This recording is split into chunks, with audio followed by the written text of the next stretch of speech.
todas e todas muito bem-vindas.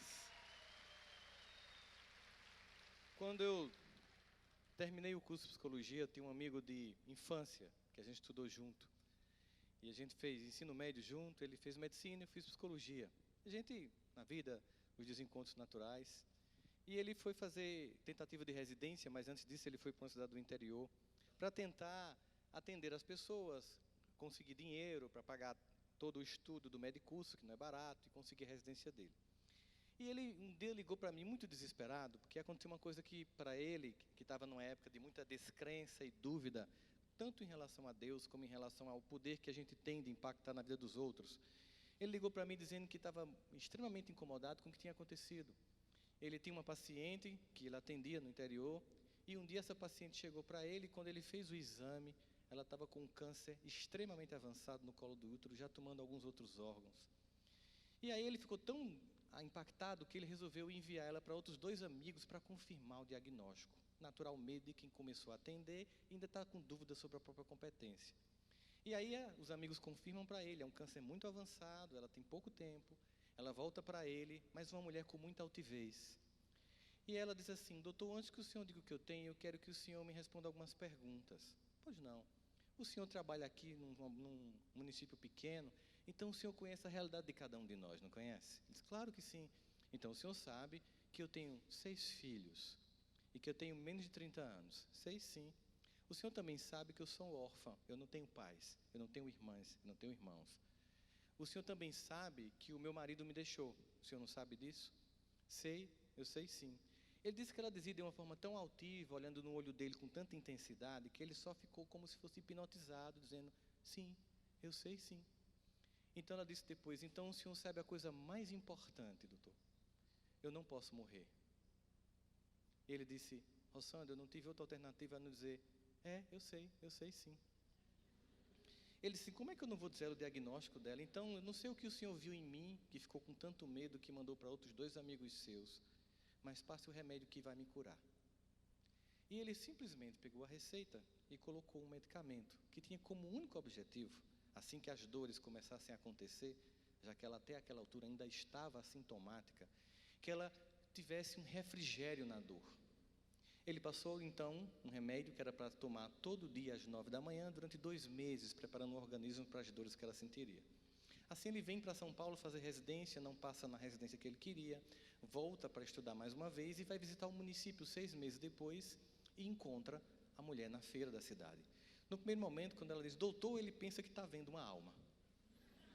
Porque segundo as expectativas dele dos amigos, ela não teria muito mais de 3, 4 meses de vida. Mas quando ele percebe que as outras pessoas também olham para ela, ele: não, ela está viva. Como é que a senhora está? Tudo bem? Estou bem. O senhor não passou um remédio para mim? Aí ele foi: eu passei, foi. Eu posso olhar a senhora? Pode sim. Levou ela para o consultório, ele disse: Sandro, quando eu coloquei o espéculo, eu olhei o colo do útero dela, ele estava mais limpo do que uma mulher que nunca tivesse tido uma relação sexual na vida. Ela tinha 6 filhos. E eu perguntei: o que a senhora fez? Doutor, eu tentei comprar o remédio que o senhor passou, mas eu não consegui, eu não tinha dinheiro, ninguém me ajudou. Mas eu vi lá que o senhor tinha colocado, que era para tomar todo dia às 9 da manhã, durante 2 meses. Então eu peguei sua receita e picotei em 60 pedaços. E todo dia às 9 da manhã eu fazia uma prece, uma oração, qualquer nome que a gente dê esse contato com mais alto, e tomava um remédio. E aqui estou eu. A isso a ciência chama de efeito placebo. E não gosta de dizer que 40% das pessoas que tomam os remédios de placebo durante as pesquisas medicamentosas ficam curadas. Ele ligou para mim e disse: Sandro, me explica isso. Isso realmente é efeito placebo, mas para mim é realmente fé. Mas o interessante foi o que você não fez. Ele disse: o que foi? Você não destruiu a fé dela. Você não disse que ela não ia conseguir. Porque é importante a gente saber que em nenhum momento a nossa vida é indiferente às demais. Não existe no universo nenhum contato humano que seja neutro. Nós sempre vamos, positivo ou negativamente, influenciar as pessoas. A Universidade de Harvard fez uma pesquisa que entrou como célebre, como uma das mais fantásticas experiências psicológicas do século passado.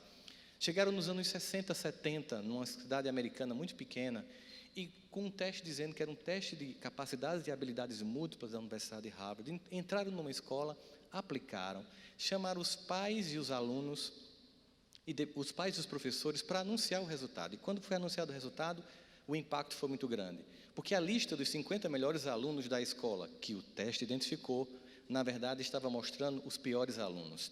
Os pais e os professores então ficaram, como assim? Eles são os mais deficitários.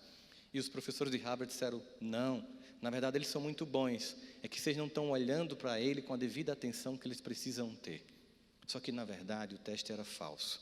O teste, de fato, diagnosticou que aqueles eram os 50 piores alunos da escola.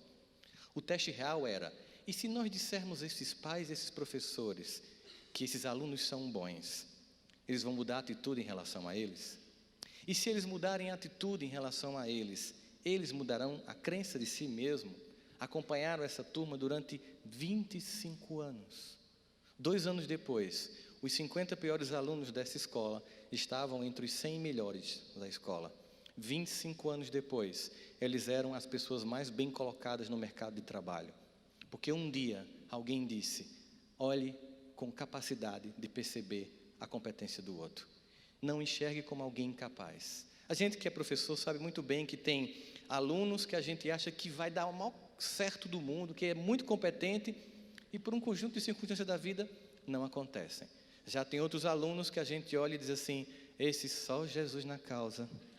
E é talvez exatamente isso, essa causa que acontece, e o indivíduo manifesta uma competência que você não tinha visto antes. Então a gente começa a perceber que nós não somos capazes de descrever quem vai ser ou quem não vai ser capaz. Por isso, nós temos que sempre olhar com competência e olhar para o outro, dando a ele muitas vezes a crença que ele não tem. Um educador que olha para o seu aluno, que está na periferia, numa circunstância adversa, olha para ele e pensa, esse não tem jeito, deveria deixar a sala de aula. Porque a sala de aula é o lugar de deixar as pessoas com esperança. Pense nas pessoas que olhou para você com um olhar de crença, quando você mesmo duvidou de si. Pense na importância que essas pessoas tiveram. Pense também nas pessoas que lhe criticaram ou tentaram destruir sua autoestima e o impacto que isso provocou na sua vida e quanto tempo talvez você tenha tido de trabalho para voltar a um sentimento de eu vou conseguir. Assim, nunca, jamais, a nossa presença na vida dos outros, ela é neutra. Um conjunto de pesquisas foram feitas para tentar medir, de fato, o impacto do olhar com crença de um ser humano sobre as pessoas. Descobriram que já com 1 ano e 8 meses, nós somos influenciados pelos outros, positivo ou negativamente. Colocaram crianças olhando para fotografias de adultos ajudando, crianças de 1 ano e 8 meses. Um grupo de crianças de 1 ano e 8 meses olhava a fotografia de adultos ajudando um ao outro. Um outro grupo de 2 adultos ao lado, indiferentes um ao outro. Um outro grupo de um adulto sozinho. E o outro grupo de crianças olhando figurinhas de animais. Depois, criaram uma situação em que um professor ia fazer uma dinâmica e quando ele pegava os palitinhos para fazer a dinâmica, os palitinhos caíam.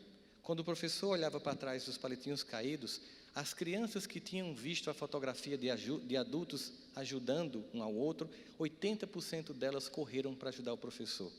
As outras crianças que não viram essas imagens ficaram indiferentes, mostrando que desde cedo, através de uma imagem, você consegue criar no outro um movimento de colaboração e um sentimento de crença sobre as pessoas. A gente começa a sentir esse impacto quando a gente tenta fazer a memorização dos dias mais difíceis. E eu procurei para vocês agora fechar os olhos durante alguns segundos e agora, fechando os olhos, retomar as cenas mais difíceis pelas quais vocês já passaram nessa vida. Pensa nos dias em que você imaginou que não ia conseguir. Lembre quem estava do seu lado. Lembre que essa pessoa ou essas pessoas fizeram a diferença. Às vezes com um olhar, com um gesto, com um toque. Assim a nossa vida sempre nos conclama e nos chama para que a gente possa entender que a neutralidade não faz parte do universo. Nós interferimos sim na vida uns dos outros. Nós provocamos sim o melhor ou o pior nos outros. E precisamos assumir então um protagonismo. De fato, entender que todo movimento que eu faço no cotidiano é um movimento que vai gerar crença ou descrença, esperança ou desesperança. Acredito em vocês que quando você faz um comentário crítico, mesmo que justo, para uma pessoa equilibrada, ela precisa de 3 elogios para se recuperar da crítica. Digo, uma pessoa equilibrada, não é o nosso caso. Muitas vezes a gente precisa de quase 15 elogios para se fazer voltar àquele ponto natural. Assim, quando a gente pensa na forma de viver a vida, a gente deve perguntar: como eu posso viver essa vida se não seja por um conjunto de delicadezas? Como não transmitir para as pessoas as emoções de um olhar de esperança? Quantas vezes nós somos contaminados por uma pessoa que, lá no meio de uma descrença profunda, quando você nem acreditava em você, alguém olhou para você e viu uma capacidade que você não tinha? Quantas pessoas não se amam, não se perdoam, desistem de si mesmo, porque não conseguem enxergar uma luz que a gente pode, às vezes, distante da própria história dela, projetar? Como Deus nos enxerga, para além das sombras que ainda temos que trabalhar, reconhecer, aceitar e modificar, mas que olha as nossas possibilidades, as nossas potências, um lugar que a gente ainda não acha que vai chegar. Somos, nesse aspecto, um conjunto de seres humanos que precisamos assumir a ideia de que em nenhum momento, nenhum contato, por menor que seja, pode ser desprovido de sermos um agente de levar esperança. Em nenhum momento, nenhum dos nossos movimentos pode ser feito sem que as pessoas olhem e percebam: eu saí daqui melhor. Eu não posso deixar que a minha vida seja uma vida que não torne a vida do outro melhor. Eu preciso sim entender que eu sou um instrumento o tempo inteiro. Assim, um conjunto de experiências tem mostrado cada vez mais o impacto que as pessoas têm uns sobre os outros, a ponto que grandes pesquisas com apuro estatístico refinado têm mostrado que, independente de ser fisioterapeuta, psicólogos, médicos, 50% do estabelecimento da cura não está no prognóstico, no tratamento ou no medicamento. 50% da cura está no relacionamento estabelecido entre o profissional de saúde e o outro. Muitas vezes, apenas uma escuta, muitas vezes, um silêncio respeitoso. Se você não tem nada que possa dizer, que acrescente na vida do outro, pelo menos um silêncio respeitoso é bem-vindo. Porque no mundo em que tantas pessoas desistem por angústias, por descrenças, olhar para cada uma dessas pessoas e enxergar nelas a potência é algo fundamental, é algo imprescindível para todos nós. Eu lembro que antigamente, quando as pessoas diziam para mim assim: feche os olhos agora antes da prece e pense em Jesus, eu me sentia mal, porque eu sempre imaginava Jesus olhando para mim dizendo: eu sei quem é você. Depois de um tempo, eu comecei a me sentir acolhido, porque quando eu fechava os olhos, eu escutava um Jesus dizendo: eu sei quem é você. E o mais incrível é imaginar que, apesar de nossas deficiências, nossos limites, Ele ama a gente.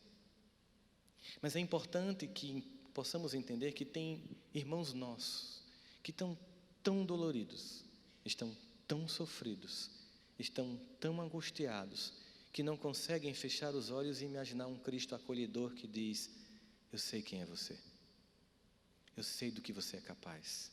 Eles estão tão desacreditados de suas próprias potências que é preciso que a gente se mova, vá ao encontro desta pessoa ou dessas pessoas e diga, ou grite, ou repita, ou fale: eu sei quem é você.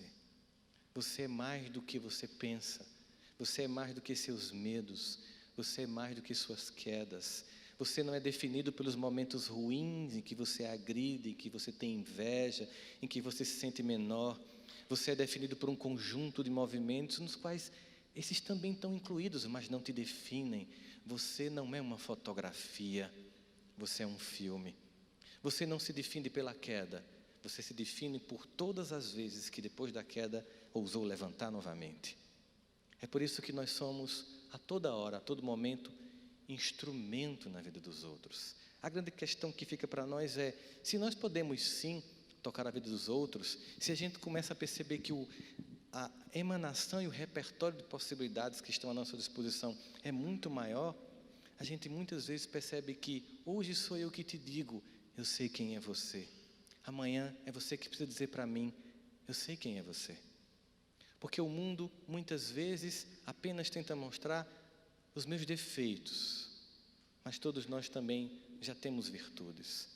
E quando você estiver cego, sem capacidade de se enxergar, de se perceber e de ver a dimensão, olhe para a trajetória e lembre que mais difícil do que daqui para onde você tem que ir foi a trajetória de todo o percurso que te trouxe até aqui. Se dificuldades ainda vão vir, a habilidade que você adquiriu no passado em toda essa trajetória para chegar neste dia, neste lugar, nesta busca por uma vida melhor, mostra que você já venceu muitos obstáculos. Mas é importante que você mostre para os demais que sim, que eles também podem. Precisamos, sim, ser instrumentos. Se nós podemos sempre interferir na vida dos outros, por que não fazê-lo de forma positiva? Se existe sempre uma forma de ajudar os outros, por que não escolher? Por que não decidir? Por que não praticar? Por que não se convencer de que sim, a toda hora, a todo momento, somos luz do mundo e sal da terra? Muito obrigado a todos.